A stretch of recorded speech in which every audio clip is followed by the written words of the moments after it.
My name is Amanda. A-M-A-N-D-A. I have a bad attitude.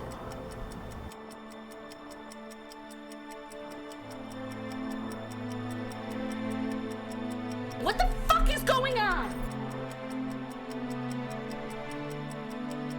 Amanda's dad always said she had too much self-esteem for her own good.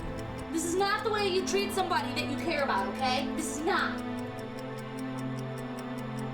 Every night I come home and you start in on me before I even have my shoes off. I'm so fucking glad I went to all the trouble. I just want to give you this money and I want to take my food!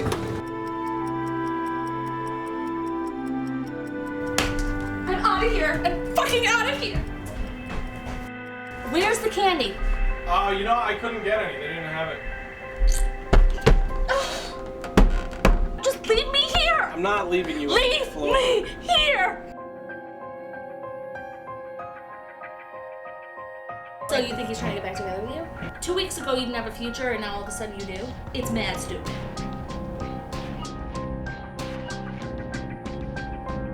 Accept the gift of treatment.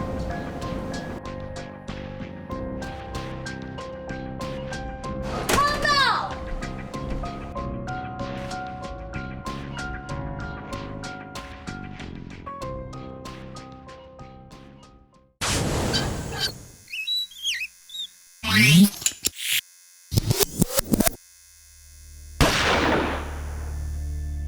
The bustling borough of Brooklyn, just south of Manhattan's towering skyscrapers, a sprawling city within a city. With its low crime rates and proximity to Manhattan, Brooklyn Heights would appear the perfect residence for putting down roots and taking a break from high-paced city living. Affluent artists, bankers, and lawyers overlook the East River from the former mansions of 19th century industry barons. But scratch just below the surface, and you'll find the dashed hopes and broken promises of the most unlikely of victims.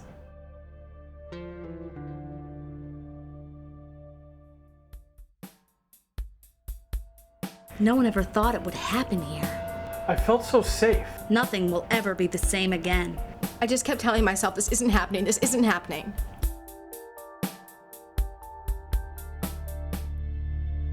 A local business owner, ACLU member, Shakespeare enthusiast, daily shaver, animal lover Tracy Walsh, always eager, appeared to have it all. Till one day. I got this call at 9:30 at night.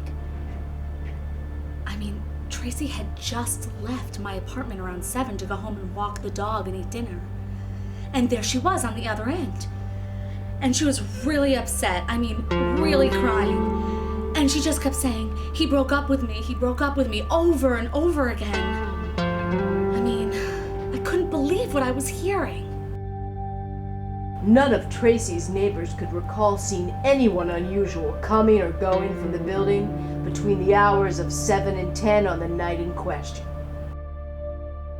In the first few hours of the investigation, DNA evidence, a lot of DNA evidence, was collected from Tracy's bedclothes. Eventually, investigators were able to narrow down the number of suspects to one man. I definitely didn't see it coming. I don't think any of us did. Research into the suspect's background connected him with similar hits elsewhere in the borough. I remember when I found out that he had done it before. That Tracy wasn't the first. I mean, think about it. To be told that you have no future, that he'd been thinking about it for a long time, just out of the blue like that, I mean, it sends shivers down your spine, you know? After that, we all started locking our doors.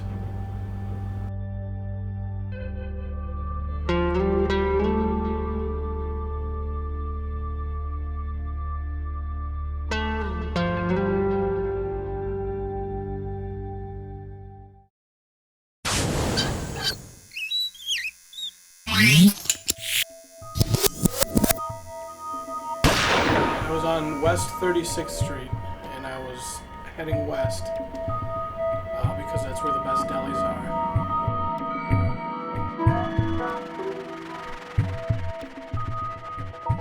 I saw someone in a red velour jumpsuit. This isn't a person that I want anything to do with. He dropped something onto the ground. It's just a pair of shitty reading glasses that you'd get at CVS. There was a small hole in one of the lenses. He said, "Hey man, I didn't give you a hard time about anything, so don't tell me that you didn't break my glasses. I need them for school." He looked at me with such raw hate in his eyes. I knew that the trouble I had been trying to avoid this whole time was about to catch up with me.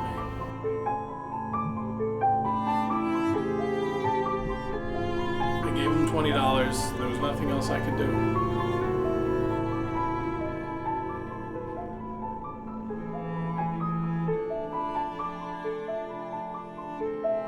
And I realized that I had been set up.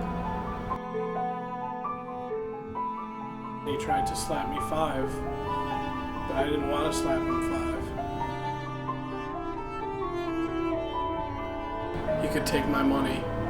He could take my life. But I was not going to let him think that we were cool. Because we were not cool.